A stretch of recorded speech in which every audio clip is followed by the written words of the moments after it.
मुबारक हो ज़ैनब, तुम्हारे तो भाग जाग गए। शहर के सबसे बड़े रईस सेठ हाशिम तुम्हारे लिए रिश्ता लाए हैं। ज़ैनब के पैरों तले से जमीन निकल गई। उसने लरसती आवाज में कहा, भाभी, खुदा के लिए मेरी जिंदगी मुझसे मत छीने। मैं अभी सिर्फ 18 साल की हूं। मेरा मुस्तकबिल, मेरी पढ़ाई सब अधूरी है। और सेठ हाशिम, वो तो 70 बरस के हैं। भाईजान, अगर आज अम्मी अबू जिंदा होते तो क्या वो भी मेरी मासूमियत का यही सौदा करते? ये कहानी है ज़ैनब की, वो मासूम कुली जिसकी तकदीर का फैसला उसके अपने भाई ने एक ऐसे ज़ईफ शख्स के हाथ में दे दिया था जो उम्र में उसका दादा लगता था। सबको लगा ज़ैनब की जिंदगी अंधेरों में डूब गई, मगर वो नहीं जानते थे कि जब अल्लाह करम करता है तो ज़मीन और आसमान के फासले मिट जाते हैं। ज़ैनब महज 8 साल की थी जब एक अलमनाक हादसे में उसके वालिदैन खालिक़ हकीकी से जा मिले। उस दिन से वो अपने बड़े भाई कामरान और भाभी सोबिया के रहमो करम पर थी। कामरान दिल का बुरा नहीं था, मगर अपनी ज़बान दराज और हासिद बीवी सोबिया के सामने बिल्कुल बेबस था। सोबिया की नज़र में ज़ैनब एक बोझ, एक मुफ्तखोर और फजूल खर्च लड़की के सिवा कुछ न थी। फजर की अजान के साथ ही ज़ैनब की मुशक्क़त का सफ़र शुरू होता। सोबिया की चीखें पूरे घर में गूंजती, ऐ ज़ैनब, उठ जा बेशरम, अभी तक ख्वाब खरगोश के मज़े ले रही है। चूल्हा जला, बच्चों को स्कूल भेजना है। काम ख़त्म कर वरना आज रोटी नसीब नहीं होगी। कड़ाके की धूप हो या हड्डियों को पिघलाती सर्दी, ज़ैनब के लिए कोई छठी न थी।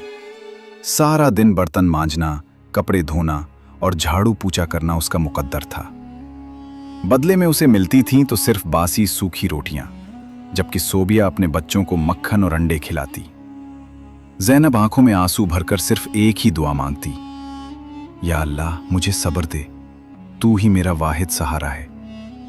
ज़ैनब बेहद हसीन थी, मगर उसका हुस्न पुराने कपड़ों और उदासी के पीछे छुप गया था। उसका ख्वाब डॉक्टर बनना था, मगर सोबिया ने 10वीं के बाद उसकी तालीम छुड़वा दी थी। जब मोहल्ले वालों ने ज़ैनब की शादी के बारे में कहना शुरू किया तो सोबिया को अपनी फिक्र लाहक हो गई। वो सोचने लगी कि जहेज के लाखों रुपए कहाँ से आएंगे। इसी दौरान शकीला खाला नामी एक खातून एक अजीब रिश्ता लाएं। सोबिया बेटी, शहर के बहुत बड़े ताजिर सेठ हाशिम तुम्हारी नंद का हाथ मांग रहे हैं। दौलत के अंबार हैं उनके पास, बस जरा उम्र रसीदा हैं और बीमार रहते हैं। वो कोई जहेज नहीं मांग रहे, बल्कि हक़े मोहर में एक खतीर रकम देने को तैयार हैं। सोबिया के जहन में शैतानी लहर दौड़ी। 70 साल का बूढ़ा, चंद महीनों की बात है, ज़ैनब बेवा हो जाएगी, मगर दौलत तो हमारे हाथ लग जाएगी। उसने फौरन हामी भर ली और कामरान को भी पैसों का लालच देकर खामोश करवा दिया। निकाह का दिन आ गया। घर में कोई खुशी न थी, सिर्फ एक मातमी खामोशी थी। ज़ैनब को सुर्ख जोड़ा पहनाया गया, मगर उसके चेहरे पर दुल्हन वाली चमक नहीं, बल्कि आंसुओं की लकीरें थीं। जब सेठ हाशिम गाड़ी से उतरे तो लोग दंग रह गए। वो 2 मुलाजमों के सहारे बमुश्किल चल पा रहे थे। मौली साहब ने पूछा, ज़ैनब बिनते अब्दुल रहमान, क्या आपको सेठ हाशिम के साथ ये निकाह कबूल है? ज़ैनब ने सिसकियां लेते हुए अपनी तकदीर को कबूल कर लिया। कबूल है। सेठ हाशिम ने वादे के मुताबिक कामरान को रकम से भरा लिफाफा थमाया। सोबिया की आंखें चमक उठीं। उसने अपनी नंद को गले तक न लगाया और कहा, जा, अब तो पराई हो गई, हमें दोबारा परेशान न करना। सेठ हाशिम की हवेली किसी महल से कम न थी, मगर वहां एक अजीब उदासी का पहरा था। कमरे में पहुंचते ही दवाओं की बू ने ज़ैनब का इस्तकबाल किया। सेठ साहब बिस्तर पर लेटकर खांसने लगे। ज़ैनब ने घबराते हुए उन्हें पानी पिलाया। सेठ हाशिम ने नहीफ आवाज में कहा, बेटी, मुझे माफ कर देना। मैं जानता हूं ये तुम्हारे साथ नाइंसाफी है। मैं बहुत अकेला था, मेरी कोई औलाद नहीं, रिश्तेदार सिर्फ मेरी दौलत के भूखे हैं। मैंने तुमसे निकाह इसलिए किया ताकि तुम्हें शरई तौर पर अपनी वारिस बना सकूं। मैं तुम्हें शौहर का हक तो नहीं दे सकता, मगर बाप का साया जरूर दूंगा। ज़ैनब का दिल पिघल गया। उसने अज़्म किया कि वो आखिरी दम तक उनकी खिदमत करेगी। ज़ैनब ने सेठ साहब की खिदमत में दिन रात एक कर दिए।